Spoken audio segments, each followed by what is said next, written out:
Social మీడియాలో ఒక satirical movement గా స్టార్ట్ అయిన బొద్దింకల పార్టీ అదే కాక్రోచ్ జనతా పార్టీ తన ఫస్ట్ ప్రొటెస్ట్ ని ఢిల్లీలో చేశారు. నీట్ ఎగ్జామ్ పేపర్ లీక్స్ కి వ్యతిరేకంగా జూన్ 6న ఇండియన్ ఎడ్యుకేషనల్ మినిస్టర్ అయిన ధర్మేంద్ర ప్రధాన్ ని రాజీనామా చేయమని కాక్రోచ్ జనతా పార్టీ ఢిల్లీలోని జంతర్ మంతర్ దగ్గర ప్రొటెస్ట్ చేశారు.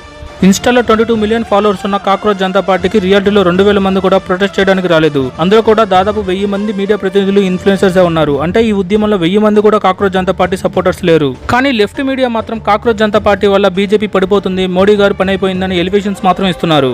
మీకు బీజేపీ ఇష్టం లేకపోతే ఎలక్షన్స్ లో ఓడించండి, లేదు నరేంద్ర మోడీ వద్దనుకుంటే ఆయన ఏమైనా తప్పులు చేస్తే నిరూపించండి. అంతేగాని ఈ దేశ యువతను రెచ్చగొట్టి బంగ్లాదేశ్, నేపాల్ లాగానే ఈ గవర్నమెంట్ ని పడేసి దేశాన్ని వెనక్కు తోయాలనే ఆలోచన మాత్రం కాక్రోచ్ జనతా పార్టీ ఆ లెఫ్ట్ సపోర్టర్స్ వదులుకోవాలి.